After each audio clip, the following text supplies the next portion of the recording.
Oke, jadi kali ini kita akan menjelaskan tips menjadi seorang pengacara.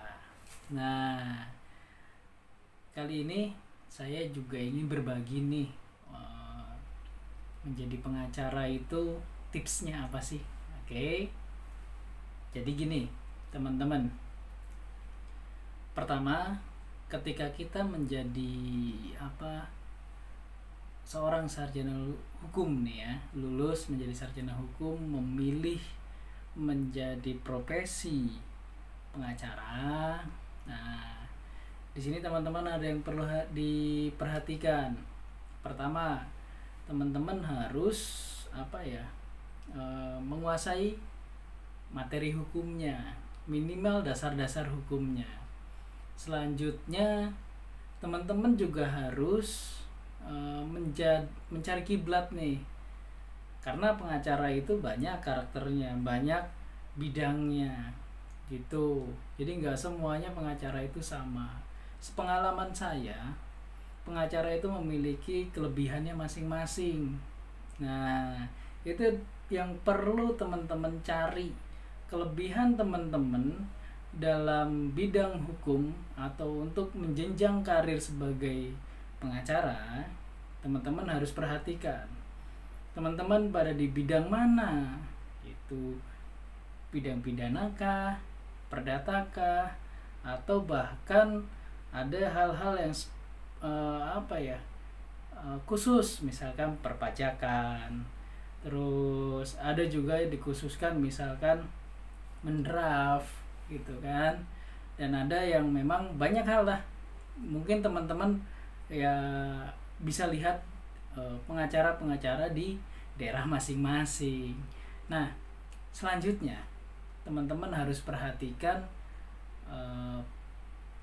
penguasaan komunikasi. Jadi kita harus bisa berinteraksi dengan klien, karena klien ini kan pasti ada masalah ya, dia memiliki pikiran-pikiran yang memang terkadang tidak terpikirkan gitu. Nah, jadi kita harus tahu apa kebutuhan klien. Nah, setelah tahu kebutuhan klien, selanjutnya teman-teman harus teliti dalam dokumen gitu. Dokumen itu kita harus teliti, terus segala hal kita harus teliti. Terus teman-teman juga harus sering baca buku, baca berita-berita kekinian tentang hukum, terus sering memantau aturan-aturan terbaru. Nah, itu yang perlu teman-teman perhatikan. Selanjutnya, kita perlu banyak berinteraksi dengan orang-orang di luar. Jadi kalau teman-teman cuman hanya diam terus menunggu, itu kayaknya nggak